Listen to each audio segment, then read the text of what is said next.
Okay, welcome everyone. I'm delighted to say I'm joined by Gregg Taylor from the Salter Brothers Emerging Companies LIC. The ticker code is SB2. And this, funnily enough, is our second list investment company. We had another list investment company present last week. And Greg, for anybody who mightn't be familiar with this particular LIC, can you just give us an overview of when it was listed, its investment mandate, and kind of any other relevant bits and pieces about it? Okay, yeah, thank you, Mark, and hello, everyone.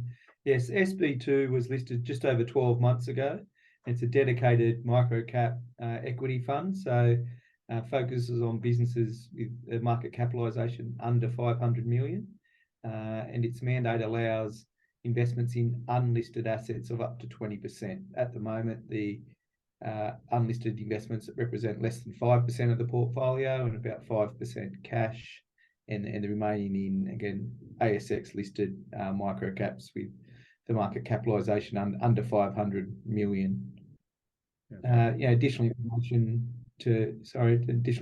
just to note is currently it's trading at a 30% discount to its post-tax NTA, which is quite an extreme discount relative to the peer group average, which is closer to 10%. So it creates an interesting opportunity of sort of small cap equities with pretty material valuation upside.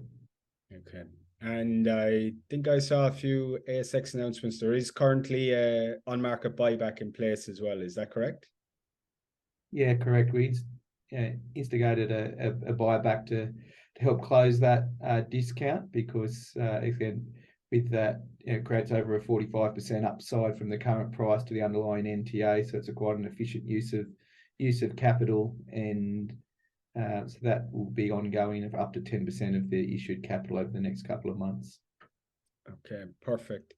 And if we can take a look at two of the holdings within the LIC, I think two names that might be familiar with some of the Coffee Microcaps audience, as they have presented in the past, and indeed these two have even presented in more recent times. The first one we're going to talk about is Acrow, Formwork and Construction Services. But for anybody who hasn't come across Acrow or hasn't seen the presentations on the Coffee Microcaps YouTube channel or at the live events, indeed, because they have presented when we did those pre-COVID. Tell us how Acrow make their money, and just a brief overview of their business model.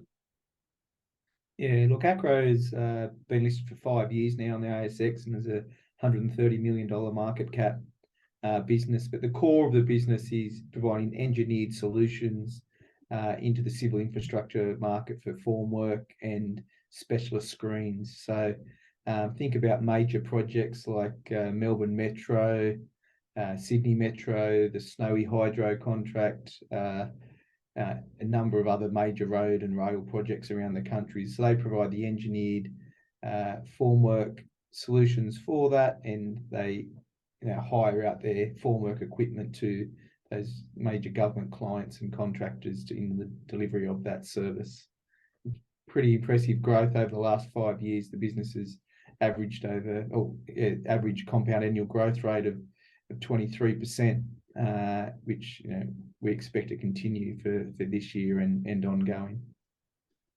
And what attracted you to the business initially? Was it, we've all seen these things in the papers about the infrastructure boom that has come to pass probably over the last, not even 5 years, the last nearly decade now, where city, state, federal governments have managed to come to an agreement on a funding package for a lot of these major projects. And did you identify Acrow as going to be like one of the major beneficiaries of this, or was it something else? Yeah, absolutely. I think that, again, that civil infrastructure boom was very much a key driver, though.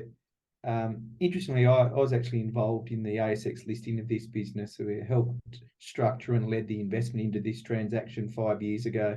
And I subsequently joined the board as a non-executive director for 4 years. I stepped off the board of Acrow just over 12 months ago.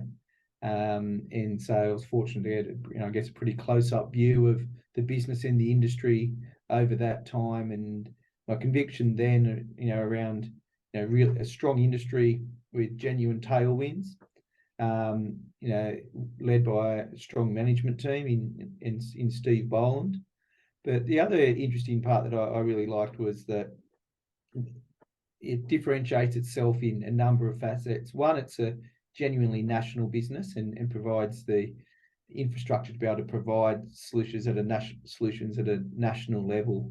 But also, it's very much an engineered solutions focus. So yes, it does do the asset hire for the key formwork, scaffold and screens required for these major projects.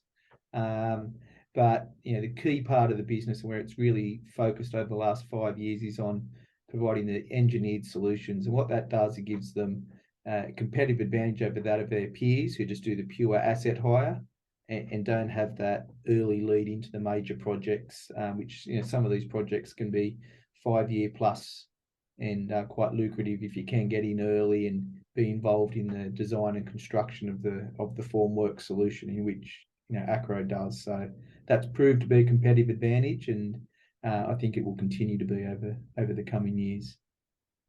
And major or kind of risks that might keep you awake at night with Acrow? I mean, construction notorious for having skinny margins, and cost blowouts have sunk many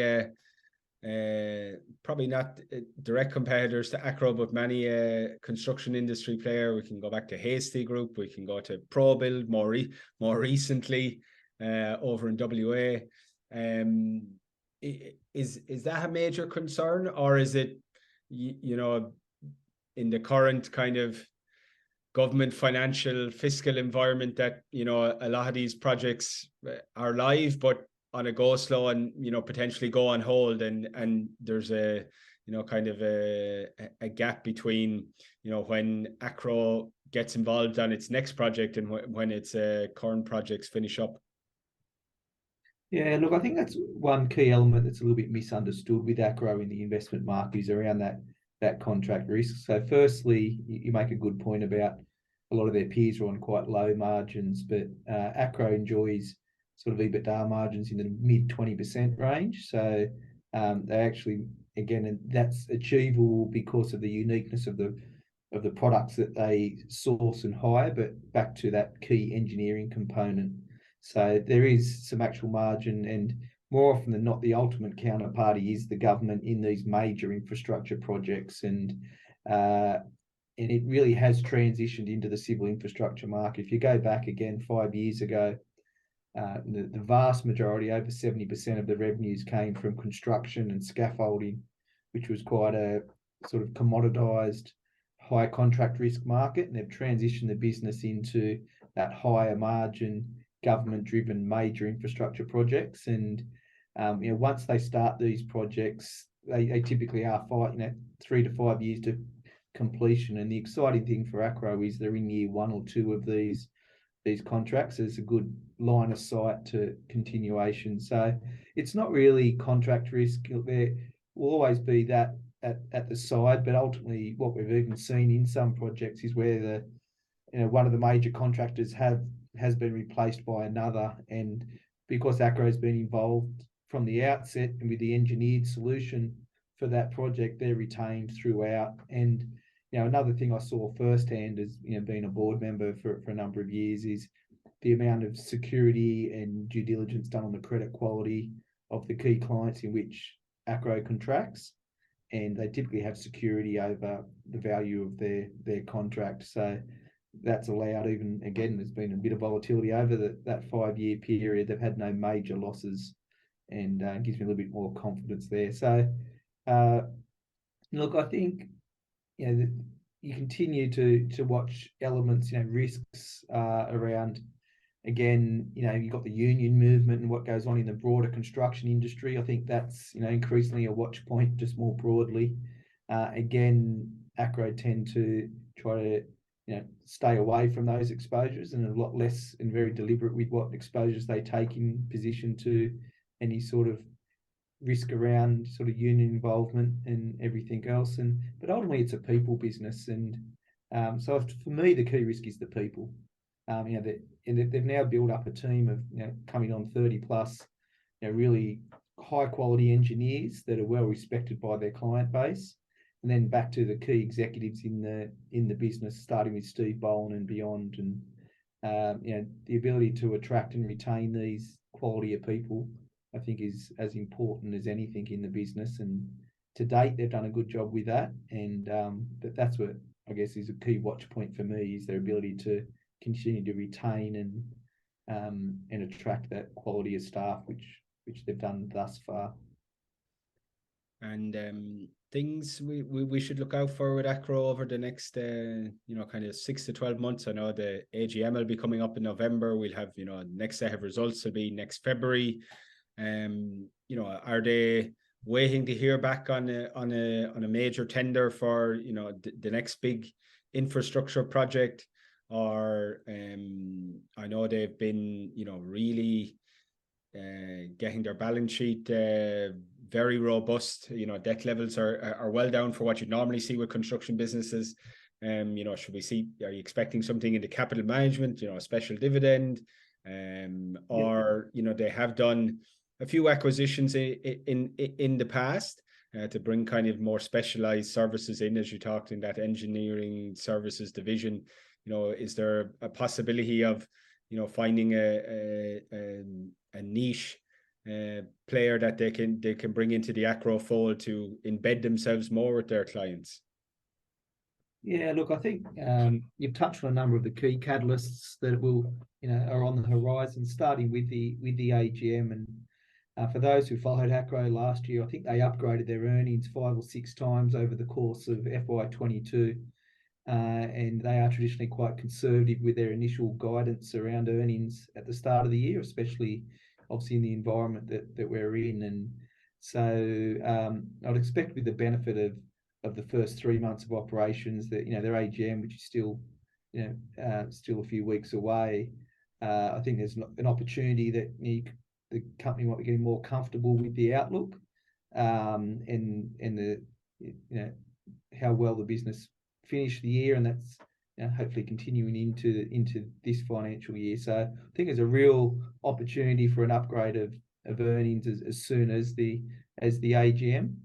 In addition to that, I think there's some M&A potentially is real as well. Again, they spoke at the last investor update around their desire to grow in the industrial solutions side of the business.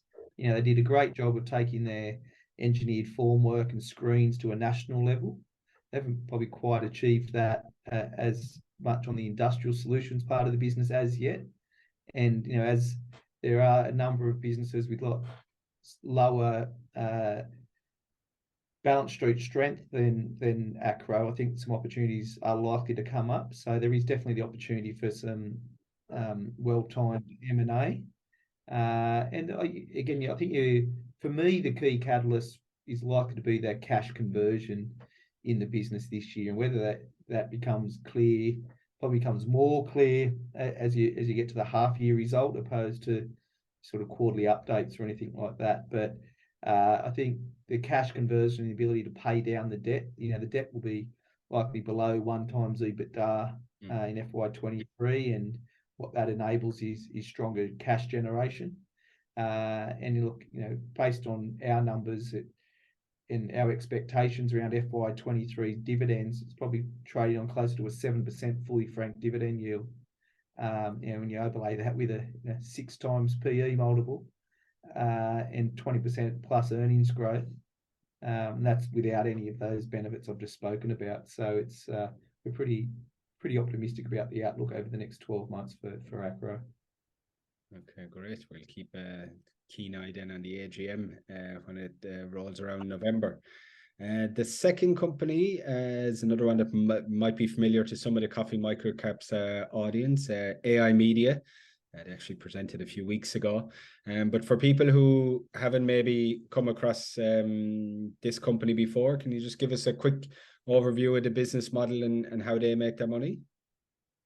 Yeah, absolutely. So AI Media, AIM, is as the ticker is, is a global leader in the provision of high quality and live captioning services for the broadcasting and commercial industries. So just think about voice to text translation for key broadcasters and commercials globally. So they've done as the name suggests, they've automated that process, which enables them to deliver that at scale for some of the leading organisations around the world, and that they generate their revenues off sort of key contracts with those providers globally, and driven by both volumes as well as the core subscription of the provision of that service. So a really interesting business that again has enjoyed good revenue growth. FY22 grew revenues circa 20%, and our expectation is that the business should be able to continue those growth rates over the next couple of years, and doing that from a position of again strong balance sheet, good margins, positive operating cash flow, moving into positive EBITDA in FY23. It's just a really exciting time for AI Media. And what initially attracted you to AI Media? I mean, it operates in the technology sector, which has been completely beaten down over the last 12 months or so. Was it the fact that the valuation pulled back and it now looked attractive, or was it as you say, they're kind of the global leader in this space, and with still room to grow, or a combination of a few factors?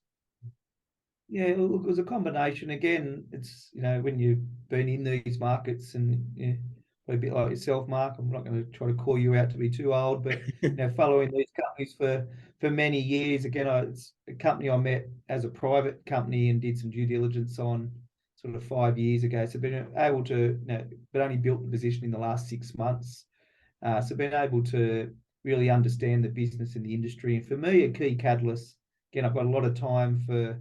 Again, I think there's some really positive tailwinds for the business, and also we talk about broadcasting and a lot more video content being generated for broadcasting and media purposes. But as we all experienced and we're experiencing right now, the sort of corporations using a lot more sort of video interaction for internal communications, and when you start getting to genuine global organisations, the need for the services becomes only more significant. So I think there's a lot of positive tailwinds. Again, I've got a lot of time for Tony Abrahams, the CEO. So I think it's really well managed business. But for me, the key catalyst and what got us over the line on the investment is the improvement in the gross margin. So they made a key acquisition last year, which with the view that was able to transition a historic book of revenue onto their higher margin service offering, and seeing that come through gives you that sort of exponential growth opportunity. You can grow the revenue at 20%, which is great, but to get that margin expansion through that, and then to move into operating cash flow profitability, which they've already done. They did that in FY22, very much on track to do that again in FY23 and beyond.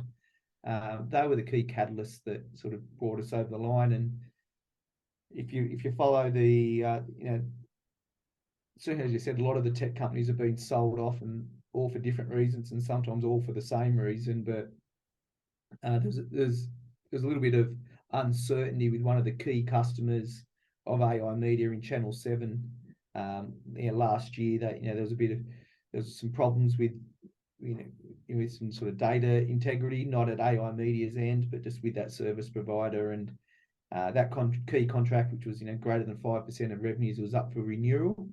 And I guess the market was a little bit nervous about whether that would be renewed. They've recently announced that they've renewed that agreement with 7 for another 5 years, and that will continue to be a very good source of growth for the business.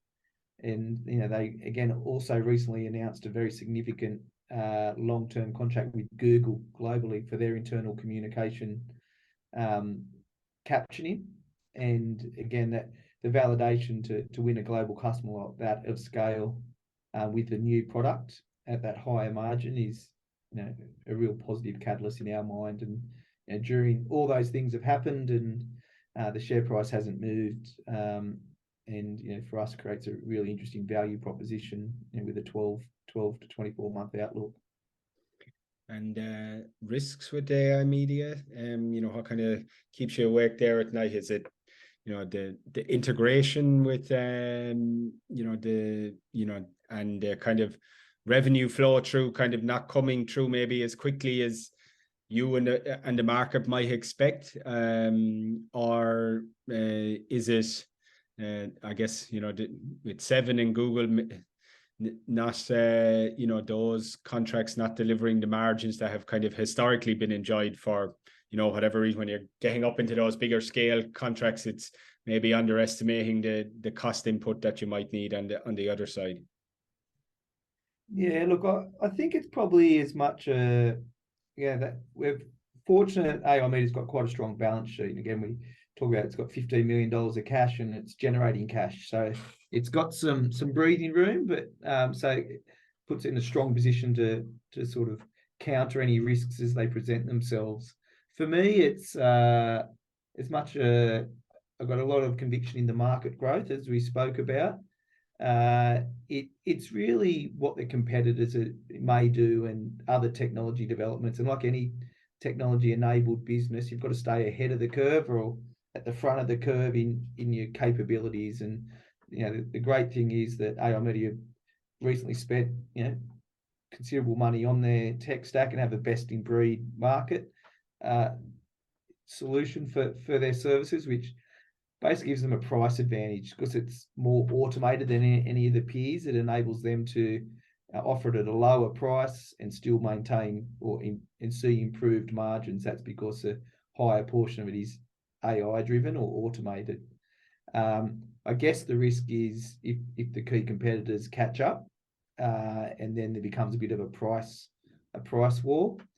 Our detailed due diligence has given us the confidence that we're not seeing that sort of investment from their competitor set, and they're not really focused or capitalized to make that investment over the coming years. So that becomes a moat or a competitive advantage for AI Media. But if that was to change, and what you'd see, is maybe more price tension in the market. But we've got to the point of comfort where we don't see that dynamic for the next few years.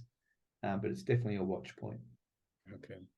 And then if we bring it back a bit, the more near term, are you expecting anything major in terms of the AGM? Theirs will be rolling around also in November, or kind of things you're watching out for, in the next key milestones of results, AGM, or other kind of contract wins that they've alluded to, or in the kind of sales pipeline that may come through in the next 6 or 12 months.